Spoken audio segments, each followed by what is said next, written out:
காலையில என்ன பிரேக்ஃபாஸ்ட் பண்ணலான்ட்டு கிச்சன்ல வந்து யோசிச்சுட்டு நிக்கவே டைம் சரியா இருந்தது. ரொம்ப நேரம் யோசிச்சதுக்கு அப்புறமா பீனட் சட்னி ரெடி பண்ணி தோசை போட்டுக்கலான்ட்டு முடிவு பண்ணியாச்சு.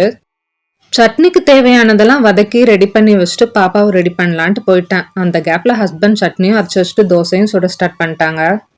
அடுத்த நாள் ஃப்ரைடே சாட்டர்டே 2 நாளும் விநாயகர் சதுர்த்திக்காக லீவ் விட்டாச்சு. அதனால தேர்ஸ்டேவே டீச்சர்ஸ் டே, விநாயகர் சதுர்த்தி ரெண்டுத்துக்குமே சேர்த்து பாப்பா ஸ்கூல்ல செலிப்ரேஷன் பண்ணிட்டாங்க. இந்த மாதிரி ஏதாவது ஃபங்க்ஷன்னா கொஞ்சம் ட்ரெடிஷ்னலாக போட்டோன்னு பட்டு பாவாடை தான் போட்டு விடுவோம். மேடம்க்கு இன்ட்ரெஸ்டே இல்லை, வேற ட்ரெஸ் தான் எடுத்து வச்சிருந்தாங்க. போட்டதுக்கப்புறம் நல்லா இருக்கு பாரு, ஃபோட்டோ எடுத்து காட்டுறேன்னு ஒரு ஃபோட்டோக்கும் போஸ்ட் கொடுக்க கிடையாது. அங்கேயும் இங்கேயும் ஆடிக்கிட்டே இருந்தா. அவளை கிளப்பி விட்டு தேர்ஸ்டேங்கிறனால வீட்டில் கிளீனிங் வேலைலாம் நிறைய இருந்தது. அதெல்லாம் பார்த்து முடிச்சுட்டு பாப்பாவை கூட்டிட்டு வரத்துக்கே டைம் கரெக்டாக இருந்தது. செலிப்ரேஷன் மட்டும்தாங்கிறனால கொஞ்சம் முன்னாடியே விட்டுட்டாங்க. அதனால டைம் நிறையவே இருந்தது. அப்படியே பக்கத்தில் இருக்க சாய்பாபா கோவிலுக்கும் போயிட்டு வீட்டுக்கு மதியம் போல் வந்து சேர்ந்தாச்சு.